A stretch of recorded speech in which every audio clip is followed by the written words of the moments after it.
Global defence মার্কেটের ভেতরে এই মুহূর্তে একটা নিঃশব্দ কিন্তু বিশাল পরিবর্তন চলছে, যা বিশ্বের বড় বড় থিঙ্ক ট্যাঙ্ক গুলোকে তাদের রিপোর্ট বদলাতে বাধ্য করেছে। মাত্র 12 বছর আগেও যে ভারত বিদেশি সরবরাহকারীদের সত্ত্বে চুক্তি সই করত, যে ভারত দশকের পর দশক নিজের সেনাবাহিনীর প্রয়োজন মেটাতে অন্য দেশের দিকে তাকিয়ে থাকতো, যে দেশ তার 80%-এর বেশি সামরিক চাহিদার জন্য বাইরের ওপর নির্ভর করত, আজকে সেই ভারতই বিশ্বের সবচেয়ে উন্নত প্রতিরক্ষা ব্যবস্থার ডিজাইনার হয়ে উঠেছে। 1.78 লক্ষ কোটি টাকার একটা বিশাল ম্যানুফ্যাকচারিং পাওয়ার হাউসে রূপান্তরিত হয়েছে ভারত। গ্লোবাল সাপ্লাই চেনের শক্তির ভারসাম্য এখন একটাই বদলে গেছে, কিন্তু প্রশ্ন হলো, এটা কি শুধুই একটা সাধারণ নীতি পরিবর্তন, নাকি এর পেছনে কাজ করছে অনেক বড় কোনো জিওপলিটিক্যাল কৌশল? যে প্রাইভেট কোম্পানিগুলোকে একসময় ডিফেন্স সেক্টরের দরজা থেকে দূরে সরিয়ে রাখা হতো, আজকে তারা কিভাবে 42,000 কোটি টাকার ডিফেন্স কন্ট্রাক্ট সাইন করছে? যে দেশ একসময় নিজের প্রয়োজনীয় সরঞ্জাম বাইরে থেকে আনতো, সে আজ কিভাবে বিশ্বের মানচিত্রে একটা বড় এক্সপোর্টার হয়ে উঠেছে? তো সবচেয়ে বড় প্রশ্নই, পুরো খেলায় সেই গোপন স্তরটা কি, যা সাধারণ খবরের শিরোনামে কোথাও দেখা যায় না? তো আজকে আমরা এই গভীর কৌশলগত পরিবর্তনের প্রত্যেকটা স্তর খুলে দেখব। এই পরিবর্তনের শুরুটা বুঝতে গেলে আমাদের তাকাতে হবে সেই টার্নিং পয়েন্টের দিকে, যা সাম্প্রতিক একটা বড় নিরাপত্তা সংকটের সময়ে সামনে এসছে। পাকিস্তানের তরফ থেকে পেহেলগামে হওয়া সন্ত্রাসী হামলার পর যখন ভারত অপারেশন সিঁদুরের মাধ্যমে অত্যন্ত নির্ভুল এবং আক্রমণাত্মক জবাব দেয়, তখন তা পুরো বিশ্বকে চমকে দেয়। এই হাই রিস্ক সিচুয়েশনে ভারতীয় ডিফেন্স নেটওয়ার্ক শুধু বিদেশি হুমকি আর আধুনিক ব্যালিস্টিক আক্রমণকে প্রতিহতই করেনি, বরং এটা প্রমাণ করে দিয়েছে ভারত এখন আর শুধু প্রতিক্রিয়া দেওয়া দেশ নয়, বরং প্রয়োজনে শত্রুর ভেতরে ঢুকে পুরো খেলার নিয়মই বদলে দেওয়ারও ক্ষমতা রাখে। এই অপারেশন দিল্লির কৌশলগত মহলে একটা বিষয় পরিষ্কার করে দেয়, যদি দীর্ঘমেয়াদে নিজের স্ট্র্যাটেজিক স্বাধীনতা বজায় রাখতে হয়, তাহলে বিদেশি কোম্পানির ওপর নির্ভরতা পুরোপুরি শেষ করতেই হবে। আর এখান থেকেই শুরু হয় সেই বিশাল পরিবর্তন, যা ভারতের পুরো শিল্প কাঠামো বদলে দিয়েছে। তো সবচেয়ে বড় পরিবর্তন হলো,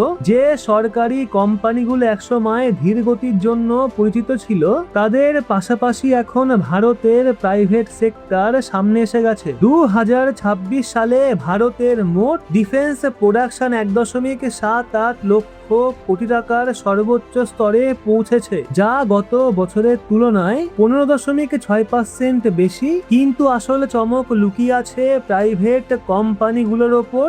এই পুরো উৎপাদনের মধ্যে প্রাইভেট সেক্টর একাই 42,000 কোটি টাকার অবদান রেখেছে, যা তাদের ইতিহাসে সর্বোচ্চ। এটা কোনো সাধারণ বৃদ্ধি নয়, বরং প্রমাণ করে যে ভারত এখন শুধু একটা বাজার নয়, বরং গ্লোবাল কৌশলের বিশাল একটা গুরুত্বপূর্ণ খেলোয়াড়। তো এই সম্পূর্ণ ব্যবস্থাকে গতি দেওয়ার পেছনে সরকারের ডিফেন্স অ্যাকুইজিশন প্রডিউসার ডিএপি 2026 বড় ভূমিকা রেখেছে। নতুন এই নীতিতে জটিল নিয়মগুলো সহজ করা হয়েছে এবং সবচেয়ে বড় পরিবর্তন আনা হয়েছে স্বদেশি কন্টেন্টের ক্ষেত্রে, যা বাড়িয়ে করা হয়েছে 60%। এখন লক্ষ্য শুধু অ্যাসেম্বলিং নয়, বরং সোর্স কোড এবং ইন্টেলেকচুয়াল প্রপার্টি সম্পূর্ণভাবে ভারতের ভেতরে রাখা। তো এই কারণেই Tata advance system, Adani defence, Larsen and টার্বো এবং ভারত ফোর্জের মতো কোম্পানিগুলো এখন আর শুধু পার্টস সাপ্লায়ার নয়, বরং বড় হাতিয়ার ব্যবস্থা ডেভেলপার এবং লিড ইন্টিগ্রেটর হয়ে উঠেছে। যদি বড় চুক্তির দিকে তাকাই, তাহলে ভারত ফোর্জ সবচেয়ে বেশি লাভবান হয়েছে। 2025-26 সালে তারা 1662 কোটি টাকার 55,000 ক্লোজ কোয়ার্টার কার্বাইন এবং এবং 4140 কোটি টাকার 182টা এটিএজিএস আর্টিলারি সিস্টেমের বড় চুক্তি পেয়েছে। এছাড়া টাটা অ্যাডভান্স সিস্টেমের সঙ্গে 6900 কোটি টাকার আর্টিলারি প্রজেক্ট সম্পূর্ণ করা ভারতের প্রতিরক্ষা ইতিহাসে বড় একটা সাফল্য। তো গল্প শুধু ভারী হাতিয়ারেই থেমে নেই। আদানি ডিফেন্স খুব কম সময়ে এয়ারো স্ট্রাকচার, ড্রোন, স্মল আর্মসে নিজেদের শক্ত অবস্থান তৈরি করেছে। অন্যদিকে এলএনটি নিয়মিত বড় অর্ডার পাচ্ছে নৌবাহিনী, সাবমেরিন এবং মেরিটাইম সিস্টেমের জন্য। তো এখন আসল প্রতিযোগিতা শুরু হয়েছে মেল ইউএভি কন্ট্রাক্ট নিয়ে, যেখানে টাটা, আদানি এবং এলএনটির মধ্যে তীব্র লড়াই চলছে। অপারেশন সিঁদুর দেখিয়ে দিয়েছে ভবিষ্যতের যুদ্ধ নির্ধারণ করবে কাউন্টার ড্রোন প্রযুক্তি, উন্নত মিউনিশন এবং ইলেকট্রনিক ওয়ারফেয়ার সিস্টেম। তাই এই অর্থ বছরের শেষে প্রাইভেট সেক্টরের অর্ডার বুক 55,000 কোটি টাকা ছাড়িয়ে যেতে পারে। তো এটা শুধু একটা খবর নয়, বরং এটা ভারতের নতুন আত্মবিশ্বাসের প্রতীক। যেই দেশ একসময় প্রযুক্তির জন্য অপেক্ষা করত, সে আজকে গ্লোবাল সাপ্লাই চেনের কেন্দ্র হয়ে উঠেছে। তো আন্তর্জাতিক বাজারেও ভারতের অবস্থান দ্রুত বদলাচ্ছে। প্রতিরক্ষা মন্ত্রী রাজনাথ সিং জানিয়েছেন 2014 সালে যেখানে ভারতে ডিফেন্স এক্সপোর্ট ছিল 700 কোটিরও কম, আজকে তা বেড়ে দাঁড়িয়েছে 39,000 কোটি টাকা। সবচেয়ে গুরুত্বপূর্ণ বিষয় হলো এই এক্সপোর্টের প্রায় 45% এসছে প্রাইভেট কোম্পানির কাছ থেকে।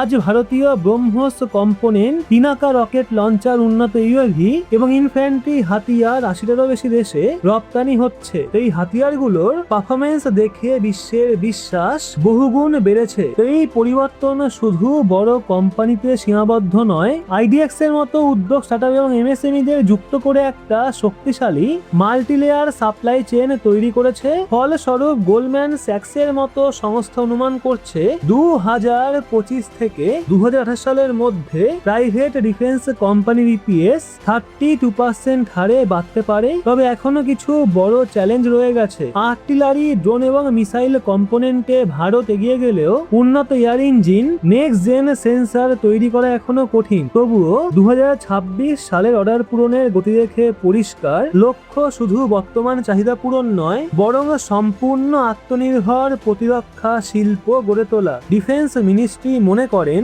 এটা কেবল শুরু। ভবিষ্যতের যুদ্ধ নির্ভর করবে সেমিকন্ডাক্টর, এআই, কোয়ান্টাম কম্পিউটিং এবং মহাকাশ প্রযুক্তির ওপর। যেখানে বিশ্ব চাপে আছে, সেখানে ভারত সুযোগ খুঁজে নিয়েছে। তো এখন শক্তির খেলায় ভারত আর দর্শক নয়, বরং একজন নিঃশব্দ নির্মাতা। তো সিদ্ধান্ত হচ্ছে দিল্লিতে, আর তার প্রভাব পড়ছে পুরো বিশ্বে। তো বন্ধুরা, আপনার কি মনে হয় অবশ্যই লিখুন কমেন্টে। ভিডিওটি ইনফরমেটিভ মনে হলে লাইক করে শেয়ার করুন আপনার বন্ধু বান্ধবদের। সেই সাথে এরকমই লেটেস্ট ইনফরমেটিভ ভিডিও পেতে সাবস্ক্রাইব করে চোখ রাখুন রহস্য বাংলার পর্দায়।